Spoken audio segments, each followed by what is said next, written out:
കാരണം അവർ സാലിഹായ അമലിലായിരിക്കും. അതുകൊണ്ട് എന്റെ പ്രിയമുള്ള സഹോദരങ്ങളെ, ഞാൻ നിങ്ങളോട് പറഞ്ഞു തരുന്നത് പെട്ടെന്നുള്ള അപകടങ്ങളിൽ നിന്ന് നീ ഞങ്ങളെ കാക്കണേ അല്ലാ എന്ന് ദുആ ചെയ്യണേ ഓരോ നിസ്കാരശേഷം. അല്ലാഹുമ്മ ഇന്നി അഊദു ബിക മിൻ സവാലി നിഅമതിക വതഹബ്ബുലി ആഫിയതിക വഫുജാഅതി നിഖമതിക വജമീഇ സഖതിക. അല്ലാഹുവേ പെട്ടെന്നുള്ള അപകടങ്ങളിൽ നിന്ന് കാക്കണേ അല്ലാ. ആരോഗ്യം മരണം വരെ നിലനിർത്തണേ അല്ലാ. നീ തന്ന നിഅമത്ത് നിലനിർത്തണേ അല്ലാ. നീ തന്ന നിഅമത്ത് നിലനിർത്തണേ അല്ലാ. ലക്ഷക്കണക്കിന് കോടിക്കണക്കിന് രൂപയുടെ മൂല്യമുള്ള വലിയ വലിയ ഫർണിച്ചർ ഷോപ്പുകളൊക്കെ പെട്ടെന്നൊരു പ്രഭാതത്തിൽ കത്തിപ്പോയാൽ, നമ്മുടെ ബിസിനസ് സാമ്രാജ്യം തകർന്ന് തരിപ്പണമായാൽ നമ്മൾക്കത് സഹിക്കാൻ പറ്റോ? അത് വരാതിരിക്കാൻ ഇങ്ങനെ ഒരു ദുആ ചെയ്യണേ. അല്ലാഹു നമ്മളെ രക്ഷപ്പെടുത്തുമാറാവട്ടെ. നിങ്ങൾ ദുആ ചെയ്താൽ മൂന്നാമതായി അപകടം നിങ്ങളെ വരാതെ അല്ലാഹു കാത്തു സൂക്ഷിക്കുമെന്ന് അല്ലാഹുവിന്റെ ഹബീബ് പറഞ്ഞപ്പോഴാണ് സ്വഹാബാക്കൾ പറഞ്ഞത്, ഇദൻ നുക്സിറു യാ റസൂലല്ലാഹ്. എന്നാൽ ഞങ്ങൾ ദുആ അധികരിപ്പിക്കാൻ പോവുകയാണ്. എന്ത് ആവശ്യമുണ്ടായാലും അല്ലാഹുവിനോട് ചോദിക്കാൻ പോവുകയാണെന്ന് അല്ലാഹുവിനോട് പറഞ്ഞപ്പോഴാണ് അല്ലാഹു പറഞ്ഞത്, അല്ലാഹു അക്ബർ. നിങ്ങൾ എത്ര ചോദിച്ചാലും അല്ലാഹുവിന്റെ ഖജനാവിൽ നിന്ന് കുറയുകയേ ഇല്ല. അതാണ് അല്ലാഹു. നാട്ടാരോടെ ഇപ്പൊ ഞാൻ ചോദിക്കട്ടെ, നമ്മളിവിടെ പിരിവിന് നമ്മളെ അഷ്റഫ് കാർഡ് ഉണ്ട്. അഷ്റഫ് ഒരുപാട് ഇതിനു വേണ്ടി ചെലവഴിച്ചു. അഷ്റഫ് കാർഡ് ഞാൻ വീണ്ടും ചോദിക്കുകയാണ്, നിങ്ങളൊരു ലക്ഷം കൊടുക്കാൻ തയ്യാറുണ്ടോ? അഷ്റഫ് നിങ്ങൾ കുറെ കൊടുത്തല്ലേ അങ്ങനെ പറയും. മൂപ്പർക്ക് തരുമായിരിക്കും, ഞാൻ ഉദാഹരണം പറഞ്ഞു. നമ്മൾ കൊടുത്തല്ലേ. പക്ഷെ റബ്ബ് അങ്ങനെയല്ല. ഇന്ന് ചോദിച്ചു, നാളെ ചോദിച്ചു, മറ്റന്നാൾ ചോദിച്ചു, പിന്നെ ഇന്ന് തന്നെ വീണ്ടും ചോദിച്ചു, റബ്ബ് തരും. അള്ളാഹുവിന്റെ ഖജനാവ് വിശാലമാണ്. അല്ലാഹു അക്ബർ. അല്ലാഹുവിന്റെ അടുത്ത് ഇഷ്ടം പോലെയുണ്ട്. ചോദിക്കാൻ നാണം വേണ്ട, ചോദിക്കാൻ ഷെയിം വേണ്ട. എന്താ നിങ്ങൾക്ക് ആവശ്യമുള്ളത് ഹലാലായതൊക്കെ ചോദിച്ചു വാങ്ങിക്കോളി, റബ്ബ് തരും. വിശ്വാസം മനസ്സിലുണ്ടായാൽ മതി. അല്ലാഹു നൽകുമാറാവട്ടെ, അല്ലാഹു നൽകുമാറാവട്ടെ. റസൂലുള്ളാഹി സ്വല്ലല്ലാഹു അലൈഹി വസല്ലം പറയുന്നുണ്ട്, യബ്ന ആദം, ഓ ആദമിന്റെ പുത്ര, മനുഷ്യന്മാരെ, ഇന്നക മാ ദഅൗതനി വറജൗതനി ഗഫർതു ലക. നീ എനിക്ക് ദുആ ചെയ്യുന്ന കാലത്തോളം ഞാൻ നിനക്ക് പുറത്തു തരാം. എനിക്ക് ദുആ ചെയ്യുന്ന കാലത്തോളം ഞാൻ നിനക്ക് പുറത്തു തരാം. ഇന്നക മാ ദഅൗതനി വറജൗതനി ഗഫർതു ലക അലാ മാ കാന മിൻക വലാ ഉബാലി. നിന്റെ സമീപത്ത് നിന്ന് എത്ര വലിയ പാപമുണ്ടായാലും, എത്ര വലിയ തെറ്റുണ്ടായാലും, എത്ര വലിയ ഗൗരവമുള്ള മഹാപാപമായാലും ഞാനത് പരിഗണിക്കുകയേ ഇല്ല, ഞാനത് ഗൗനിക്കുകയേ ഇല്ല. നീ എന്നോട് ദുആ ചെയ്താൽ ഞാൻ നിനക്ക് പുറത്തു തരിക തന്നെ ചെയ്യും. കള്ളുകുടിയനാ, കള്ളു കുടിച്ചു കുടിച്ചു കുടിച്ച് പെട്ടെന്നൊരു വേല കേട്ടപ്പോ പഠിച്ചോണ്ട് ഞാൻ നന്നാവാണ് തീരുമാനിച്ചു. അങ്ങനെ രാത്രി റബ്ബിലേക്ക് മടങ്ങി ദുആ ചെയ്തു, നന്നായി.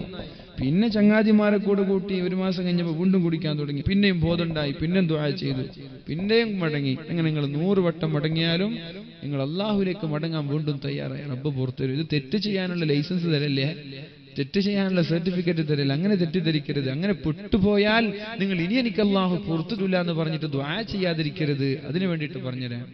പെട്ടുപോകും, മനുഷ്യനാണ് അല്ലെ. ഇന്നൻ നഫ്സല അമ്മാറതും ബിസ്സൂ.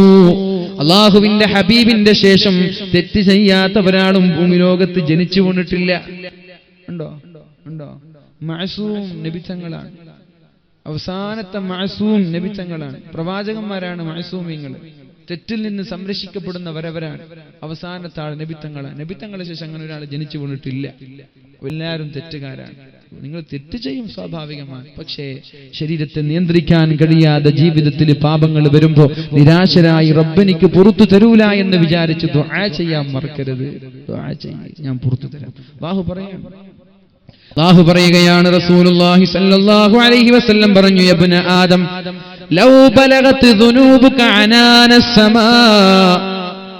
നിങ്ങളുടെ പാപങ്ങൾ ആകാശത്തോളം വളർന്നു വന്നാൽ, നമ്മുടെ പാപങ്ങൾ ആകാശത്തോളം വളർന്നു വന്നാൽ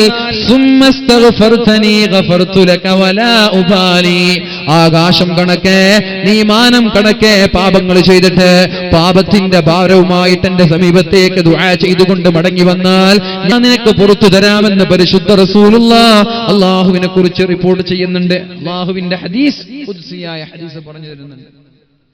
പിന്നെ പറഞ്ഞു, ഇന്നക ലൗ അതൈതനി ബിഖുറാബിൽ അർളി ഖതായാ, നീ ഭൂമി മുഴുവനും പാപവുമായിട്ട് എന്റെ സമീപത്തേക്ക് കടന്നു വന്നു, നീ ശിർക്ക് ചെയ്തില്ല, പാപമോചനം ചെയ്യും, ശിർക്ക് പങ്കുകാരെ ചേർത്തില്ല.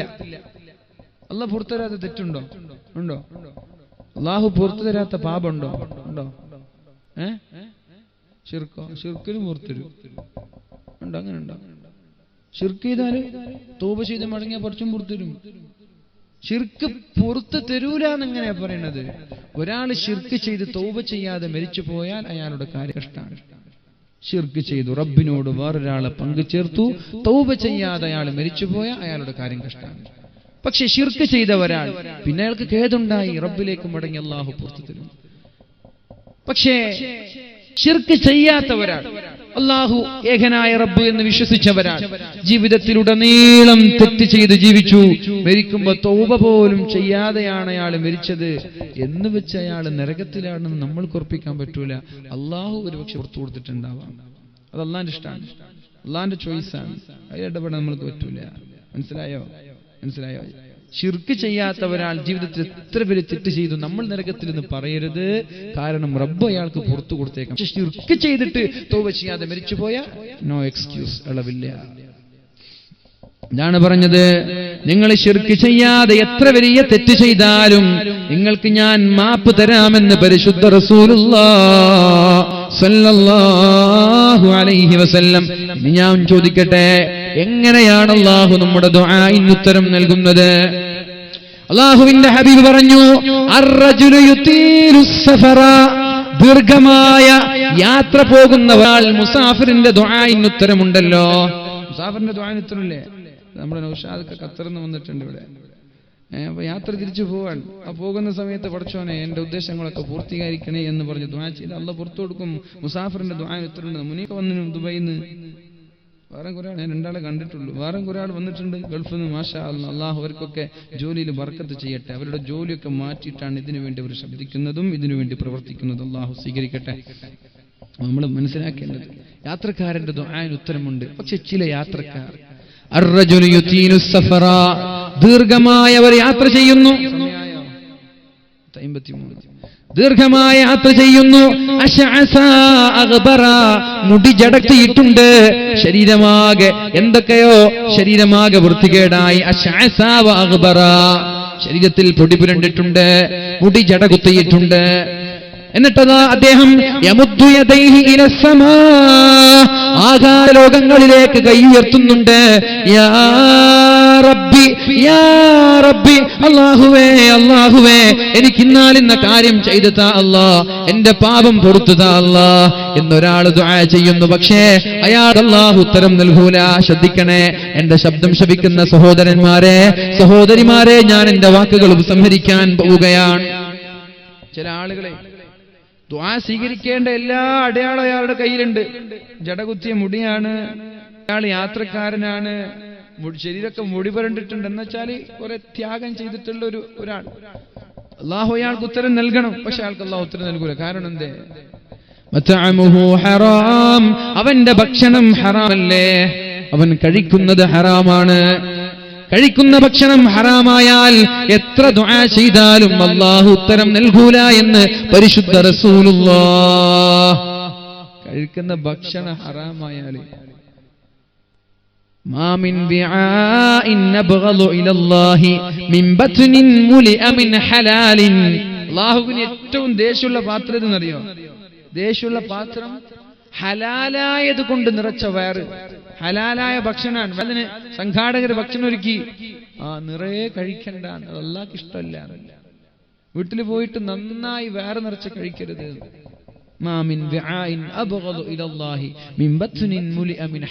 ഹലാൽ കൊണ്ട് നിങ്ങൾ വയറ് നിറക്കുന്നവർ അല്ലാഹുവിന് ഇഷ്ടമല്ല. പിന്നെ ഹറാമിന്റെ കാര്യം പറയണോ?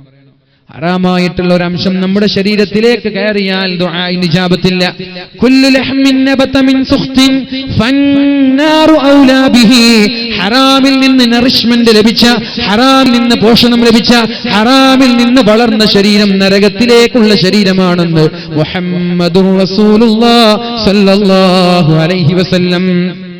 പഴയകാല ഉമ്മമാർ, പഴയകാല ഭാര്യമാർ ഭർത്താക്കന്മാരോട് പറയുമായിരുന്നു, ഇന്നാ നസ്ബിറു അലൽ ജൂ, ഞങ്ങൾ എത്ര വേണമെങ്കിലും പട്ടിണി കിടന്നോളാം, വലാ നസ്ബിറു അലന്നാർ, നരകത്തിന്റെ തീയിനെ സഹിക്കാൻ ഞങ്ങൾക്ക് കഴിയില്ല. അതുകൊണ്ട് ഹറാമായ സമ്പാദ്യങ്ങളുമായിട്ട് ഞങ്ങൾക്കോ ഞങ്ങളുടെ മക്കൾക്കോ നൽകാൻ പാടില്ല. സമ്പാദിക്കാൻ പോകുന്ന വീട്ടിൽ നിന്ന് പുറത്തിറങ്ങുന്ന ഭർത്താക്കന്മാരോട് വീട്ടിലുള്ള ഭാര്യമാർ നൽകിയിരുന്ന ഉപദേശമാണ്, ഇന്നാ നസ്ബിറു അലൽ ജൂ, നമ്മൾ സഹിച്ചോളാം. 2 ദിവസമോ 3 ദിവസമോ. റൈനൽ ഹിലാൽ സുമ്മൽ ഹിലാൽ സുമ്മൽ ഹിലാൽ വമാ ഉഖിദ ഫീ ബൈതി റസൂലില്ലാഹ്. 3 മാസമായി 2 മാസമായി നബി തങ്ങളുടെ വീട്ടിൽ അടുപ്പത്ത് തീ പുകഞ്ഞിട്ടില്ല. 2 മാസം പട്ടിണിയാണ്. ഞങ്ങൾ പട്ടിണി എത്രയും സഹിച്ചോളാം. പക്ഷേ വലാ നസ്ബിറു അലന്നാർ, തീന്റെ ചൂട് സഹിക്കാൻ ഞങ്ങൾക്ക് കഴിയൂല. അതുകൊണ്ട് ഹറാം കൊണ്ടുവരല്ലേ എന്ന് പഴയകാല ഭാര്യമാര് പറഞ്ഞിരുന്നു. ഇന്നത്തെ ഭാര്യമാരുടെ കഥ പഠിച്ചോനറിയാം. അപ്പുറത്തെ വീട് കാണുമ്പോൾ അതിനേക്കാളും വലിയ വീട് നമുക്ക് വേണം, അപ്പുറത്തെ സാരി കാണുമ്പോൾ അതിനേക്കാളും മുന്തിയ സാരി വേണം, അതിനേക്കാളും മുന്തിയ വണ്ടി വേണം. പുതിയാപ്പിളക്കാണെങ്കിൽ അതിന് കഴിവില്ല. എന്നാ പിന്നെ ഭാര്യയുടെ നിർബന്ധം കൊണ്ട് നല്ല അപ്പുറത്തുനിന്ന് മോഷ്ടിക്കുക, അറബിയുടെ ട്രൗസറോടെ കൂരിയിട്ട് ഇങ്ങോട്ട് വരിക. ഇത്ര ആളുണ്ടെന്ന് നിങ്ങൾക്ക്, ഇത്ര ആളുണ്ടെന്ന് അറിയാം. ഇഷ്ടം പോലെ ആളെ എനിക്കറിയാം, ഇഷ്ടം പോലെ ആൾ നാട്ടിൽ വലിയ പ്രമാണമായിട്ട് നടക്കുന്നിട്ട് കോടികൾ മുക്കിയിട്ട് ഗൾഫിൽ നിന്ന്, ദുബായിൽ നിന്ന്, മറ്റുള്ള നാട്ടിൽ നിന്നൊക്കെ കോടികൾ മുക്കിയിട്ട് വരും. എന്നിട്ട് ഇവിടെ പള്ളിയുടെ പ്രസിഡന്റ്, പള്ളിയുടെ സെക്രട്ടറി ആയിട്ട് ഞെളിഞ്ഞ് നടക്കും. ഹറാമാണ് അവരുടെ ഭക്ഷണം. മക്കൾക്കും അയാൾ നടത്തുന്ന ബിസിനസ്സും വണ്ടിയും ഒക്കെ ഹറാം. എങ്ങനെയാണ് അല്ലാഹു ഉത്തരം നൽകുക? ഹറാമിന്റെ അംശം ശരീരത്തിലേക്ക് പോവാതെ സൂക്ഷിക്കണം. എല്ലാ സമ്പാദിക്കുന്ന ആളുകളും അല്ലാഹു നമ്മൾക്ക് ബോധം നൽകട്ടെ. ആമീന്റെ സ്ട്രോങ് ഒക്കെ കുറഞ്ഞത് നിർത്താനുള്ള സൂചനയാണ്. വമശ്റബുഹു ഹറാം, നിങ്ങൾ കുടിക്കുന്നതും ഹറാം. വമൽബസുഹു ഹറാം, നമ്മുടെ വസ്ത്രവും ഹറാം. വഗുദിയ ബിൽ ഹറാം ഫഅന്നാ യുസ്തജാബ്, നിങ്ങൾക്ക് എങ്ങനെ ഉത്തരം ലഭിക്കുക? അതുകൊണ്ട് ഹറാം കഴിക്കുന്ന, ഹറാമുമായി ഇടപെടുന്ന ആളുകൾക്ക് അല്ലാഹു ഉത്തരം നൽകിയില്ല. അതിൽ നിന്ന് പൂർണ്ണമായി മാറി റബ്ബിനോട് തൗബ ചെയ്യുക. അല്ലാഹു നമ്മൾക്ക് പുറത്തു തരട്ടെ. ഇനി ഒരു കാര്യം കൂടി ഞാൻ പറഞ്ഞെന്റെ വാക്കുകൾ സംഹരിക്കുകയാണ്. നിങ്ങൾ ദുആ ചെയ്യാൻ പാടില്ല. 3 ആളുകൾക്കെതിരെ ദുആ ചെയ്യാൻ പാടില്ലെന്നാണ്. ലാ തദ്ഉ അലാ അൻഫുസികും, നിങ്ങളുടെ ശരീരത്തിനെതിരെ നിങ്ങൾ ദുആ ചെയ്യാൻ പാടില്ല. പക്ഷെ ഒരാൾ ദുആ ചെയ്തിട്ടുണ്ട്, അല്ലാഹു ആ ദുആ സ്വീകരിച്ചിട്ടുണ്ട്. ശ്രദ്ധിക്കണേ, ഹബീബിനോടുള്ള പ്രണയം എത്രത്തോളം വേണമെന്ന് സൂചിപ്പിക്കുന്ന ചരിത്രമാണ്. പരിശുദ്ധ റസൂലുള്ളാഹി സ്വല്ലല്ലാഹു അലൈഹി വസല്ലം ലോകത്തോട് വിട പറഞ്ഞ ആ ശ്ലോകനീയമായ ദിവസം, നമ്മുടെ മുസ്തഫ ഉദവി ആ കൂടിന്റെ വിഷയമാണ്. റസൂലുള്ളാഹി തങ്ങളുടെ വഫാത്തിന്റെ ശ്ലോകനീയ നിമിഷങ്ങൾ എന്നൊരു വിഷയമാണ്. ഇൻഷാ അല്ലാഹ് നമ്മളൊക്കെ സജീവമായിട്ട് ഇവിടെ വേണം. അതുകൊണ്ട് ഇന്നൊന്നും പിരിവിന്റെ കാര്യം പറയാത്തത്. പറയണോ ഉണ്ടല്ലോ, ആണോ? വേണ്ട ഇൻഷാ അല്ലാഹ് മുസ്തഫ ഉദവി എടുത്തോളൂ. നിങ്ങൾ വരണം എല്ലാവരും. നമ്മളൊക്കെ മുമ്പിലുണ്ടെങ്കിൽ ഒന്ന് പേടിക്കണം. നമ്മളൊക്കെ ഉണ്ട് സജീവമായിട്ട്. നിങ്ങൾ വരണം എല്ലാവരും ഇൻഷാ അല്ലാഹ്. അല്ലാഹു തൗഫീഖ് ചെയ്യട്ടെ. അല്ലാഹുവിന്റെ ഹബീബിന്റെ റസൂലുള്ളാഹി സ്വല്ലല്ലാഹു അലൈഹി വസല്ലമ തങ്ങളുടെ വഫാത്തിന്റെ വാർത്തയുമായി മഹാനായ സയ്യിദ് ഇബ്നു അബ്ദി റബ്ബ എന്ന് പറയുന്ന സ്വഹാബി തന്റെ തോട്ടത്തിൽ പിക്കാക്സും കൈക്കോട്ടുമായി ജോലി ചെയ്തുകൊണ്ടിരിക്കുമ്പോഴാണ് പൊന്നുമോൻ സീബത്ത് കടന്നു വന്നിട്ട് പറയുന്നത്, യാ അബീ, ഉപ്പാ, തുവഫിയ റസൂലുള്ളാഹ്, അല്ലാഹുവിന്റെ റസൂൽ ലോകത്തോട് വിട പറഞ്ഞു എന്ന് പറഞ്ഞപ്പോ തന്റെ കയ്യിലുണ്ടായിരുന്ന പിക്കാക്സും കൈക്കോട്ടും നിലത്തേക്ക് വലിച്ചെറിഞ്ഞിട്ട് തന്റെ കൈകൾ ആകാശ ലോകത്തേക്ക് ഉയർത്തിയിട്ട് അല്ലാഹുവിനോട് ദുആ ചെയ്യുകയാണ്. അല്ലാഹുമ്മ ഖുദ് ബസരി, അല്ലാഹുമ്മ അഅമി ബസരി ഹത്താ ലാ അറാ ബഅദ മുഹമ്മദിൻ അഹദാ. അല്ലാഹുവിന്റെ ഹബീബിന്റെ വഫാത്തിന്റെ ശേഷം ഹബീബിനെ കാണാത്ത കണ്ണെനിക്ക് വേണ്ട റബ്ബേ. അങ്ങനെ ദുആ ചെയ്യാൻ പാടില്ല. സ്വന്തം ശരീരത്തിനെതിരെ ദുആ ചെയ്യാൻ പാടില്ല. പക്ഷേ സ്വഹാബി ദുആ ചെയ്തു. ഹബീബിനോടുള്ള സ്നേഹത്തിന്റെ ഭാഗമായി ആ സ്വഹാബി ദുആ ചെയ്തു, അല്ലാഹുമ്മ അഅമി ബസരി, അല്ലാഹുവേ എന്റെ കണ്ണിന്റെ കാഴ്ച കൊണ്ടുപോവണേ അല്ലാഹ്. ഹത്താ ലാ അറാ ബഅദ മുഹമ്മദിൻ അബദാ. നബി തങ്ങളെ ശേഷം ഒരാളെയും എനിക്ക് കാണേണ്ട റബ്ബേ, എന്റെ നബി തങ്ങളുടെ വഫാത്തിന് ശേഷം ഒരാളെ എനിക്ക് കാണാൻ താല്പര്യമില്ല, എന്റെ കണ്ണിന്റെ കാഴ്ച കൊണ്ടുപോകണേ. അള്ളാഹു ഉത്തരം നൽകി. കൈക്കോട്ടും പിക്കാക്സുമായി തോട്ടത്തിലേക്ക് വന്ന സെയ്ദ് ഇബ്നു അബ്ദി റബ്ബ എന്ന് പറയുന്ന സഹാബിയെ അദ്ദേഹത്തിന്റെ മകൻ അന്ധന്മാരെ കൊണ്ടുപോകുന്നത് പോലെ കൈയും പിടിച്ചിട്ട് തോട്ടത്തിൽ നിന്ന് പുറത്തു കൊണ്ടുപോയത് സ്നേഹമാണ്, സ്നേഹത്തിന്റെ ഭാഗമാണ്. പക്ഷെ അള്ളാഹുടെ പ്രശ്നം ഉണ്ടാക്കിയില്ല. ലാ തദഉ അലാ നഫ്സി, സ്വന്തം ശരീരത്തിന്റെ മേൽ ദുആ ചെയ്യാൻ പാടില്ല. പക്ഷെ ഹബീബിനോടുള്ള പ്രണയമാകുമ്പോൾ അതിനും എക്സ്ക്യൂസ് കൊടുത്തു. അള്ളാഹു ഓൺ ദി സ്പോട്ട് ഉത്തരം നൽകി. പ്രണയം, സ്നേഹം, ഹബീബിനോടുള്ള ബന്ധം അത് വേറെയാണ്. വലാ തദഉ അലാ അംവാലിക്കും, നിങ്ങളുടെ സമ്പത്തിനെതിരെ ദുആ ചെയ്യാൻ പാടില്ല, സമ്പത്തിനെതിരെ ദുആ ചെയ്യരുത്. വലാ തദഉ അലാ ഔലാദിക്കും, മക്കൾക്കെതിരെ ദുആ ചെയ്യരുത്, മക്കൾക്കെതിരെ ദുആ ചെയ്യരുത്. മക്കൾ എത്ര കുരുത്തക്കേട് കാണിച്ചാലും മക്കൾക്കെതിരെ ദുആ ചെയ്യരുത്. ഒരുപക്ഷെ പ്രായത്തിന്റെ ആ ഒരു യൗവനത്തിന്റെ ചുറുചുറുപ്പ് കൊണ്ടോ ചോരത്തിളപ്പ് കൊണ്ടോ എതിര് സംസാരിച്ചേക്കാം, ശബ്ദിച്ചേക്കാം, പ്രശ്നമുണ്ടാക്കിയേക്കാം, കുരുത്തക്കേട് കാണിച്ചേക്കാം. എന്നാൽ നിങ്ങൾ കുറച്ച് പക്വതത്തെ ആളുകളാണല്ലോ, മാതാപിതാക്കൾ എന്ന് പറഞ്ഞാൽ നിങ്ങൾ എതിരെ ദുആ ചെയ്യരുത്. വലാ തദഉ അലാ ഔലാദിക്കും, നിങ്ങളുടെ മക്കൾക്കെതിരെ ദുആ ചെയ്യരുത്. അങ്കണത്തൈമാവിൽ നിന്നാദ്യത്തെ പഴം വീഴെ അമ്മ നേതൃത്വത്തിൽ നിന്നുതിർന്നു ചൂടു കണ്ണീർ. 4 മാസത്തിൻ മുമ്പിലേറെ നാൾ കൊതിച്ചിട്ടി ബാലമാഗന്ധം പൂവിറ്റുണ്ണികൾ വിരിയവേ. ഒരു ഉമ്മയുടെ കഥ പറയുന്നുണ്ട് നമ്മുടെ അങ്കണത്തൈമാവിൽ എന്ന മാമ്പഴം എന്ന കവിതയിൽ. എന്തെന്നറിയോ? ഞാൻ നിർത്തിയേ, എത്ര നമ്മളമ്മയായോ? 11 സോറി 5 മിനിറ്റ്. പിന്നെ മാങ്ങ ഇങ്ങനെ പൂവായി വളർന്നു വരുമ്പോൾ ചെറിയ കുട്ടി വീട്ടിൽ നിന്ന് ആ മാങ്ങയുടെ പൂക്കളൊക്കെ കണ്ടപ്പോൾ സന്തോഷത്തോടെ അത് പൊടിച്ച് ഉമ്മയുടെ അടുത്ത്, ഉമ്മ ഞാനിത് പറിച്ചു എന്ന സന്തോഷത്തോടെ വരികയാണ്. ചോദിച്ചു മാതാവപ്പോൾ ഉണ്ണികൾ വിരിഞ്ഞപ്പോ ഒടിച്ചു കളഞ്ഞല്ലോ കുസൃതി കുരുന്ന നീ. ഉമ്മ ദേഷ്യപ്പെട്ടു, മക്കൾക്കറിയില്ലല്ലോ, പാവല്ലേ. ഉമ്മ ദേഷ്യപ്പെട്ടു, എടാ ഹംഖേടാ ഹൈമാറെ, എന്നോട് ആരെ പഠിക്കാൻ പറഞ്ഞു, എത്ര കഷ്ടപ്പെട്ടിട്ടാ വളർത്തിയത്, നിന്നെ പോലെ 1-2 ഉണ്ടെങ്കിലും ഇവിടെ എന്തെങ്കിലും ബാക്കിയാകും. ഇങ്ങനെ ഡയലോഗ് അടിച്ചു ഉമ്മ. മോൻ പറഞ്ഞു, മാമ്പഴം പെറുക്കുവാൻ ഞാൻ വരുന്നില്ലെന്നവൻ മാൺപേഴും മലർക്കൂലായെറിഞ്ഞു വെറും മണ്ണിൽ. ഉമ്മ നിങ്ങളുടെ മാമ്പഴം എനിക്ക് വേണ്ട, നിങ്ങളുടെ മാങ്ങയും വേണ്ട എന്ന് പറഞ്ഞു. ആ കമ്പ് നിലത്തേക്ക് വിലെറിഞ്ഞു. മകൻ പോയത് മരണത്തിലേക്കാണ്. 4 മാസം കഴിഞ്ഞിട്ട് അതേ മാവിൽ നിന്ന് മാമ്പഴം വീരുമ്പോൾ ഉമ്മയുടെ കണ്ണിൽ നിന്ന് കണ്ണുനീര് വരാണ്. അങ്കണത്തൈമാവിൽ നിന്നാദ്യത്തെ പഴം വീഴെ അമ്മ തന്നെ തൃത്തിൽ നിന്നുതിർന്നു ചൂടു കണ്ണീർ. 4 മാസത്തിൻ മുമ്പിലേറെ നാൾ കൊതിച്ചിട്ടി. 4 മാസം മുമ്പ് എന്റെ പൊന്നുമോൻ കൊതിച്ചിട്ട് എന്റെ മോൻ മരിച്ചു പോയല്ലോ. എന്റെ കാരണം എന്താ? മക്കളെ എതിരെ ശപിച്ചു, മക്കൾക്കെതിരെ ദുആ ചെയ്തു. കാരണം നിങ്ങളുടെയും റബ്ബിന്റെയും ഒരു സമയം യോജിച്ചു വന്നാൽ അള്ളാഹു ആ ദുആക്ക് ഉത്തരം നൽകിയ മക്കൾക്ക് അപകടം ഉണ്ടാവും. വാക്കുകൾ കൂട്ടി ചൊല്ലാൻ വയ്യാത്ത കിടാങ്ങളെ ദീർഘദർശനം ചെയ്യും ദൈവജ്ഞരല്ലോ നിങ്ങൾ. അതുകൊണ്ട് മക്കളെ നിങ്ങൾ എതിരെ ദുആ ചെയ്യരുത്. ലാ തദഉ അലാ ഔലാദിക്കും, നിങ്ങളുടെ മക്കൾക്കെതിരെ, നിങ്ങളുടെ ശരീരത്തിനെതിരെ, നിങ്ങളുടെ സമ്പത്തിനെതിരെ നിങ്ങൾ ദുആ ചെയ്യരുത്. കാരണം ലാ തുവാഫിഖൂ മിനല്ലാഹി സാഅ, കാരണം നിങ്ങളുടെ സമയവും റബ്ബിന്റെ സമയവും യോജിച്ചു വന്നാൽ യസ്അലു ഫീഹാ അതാ, അതിൽ നിങ്ങൾ റബ്ബിനോട് എന്ത് ചോദിച്ചാലും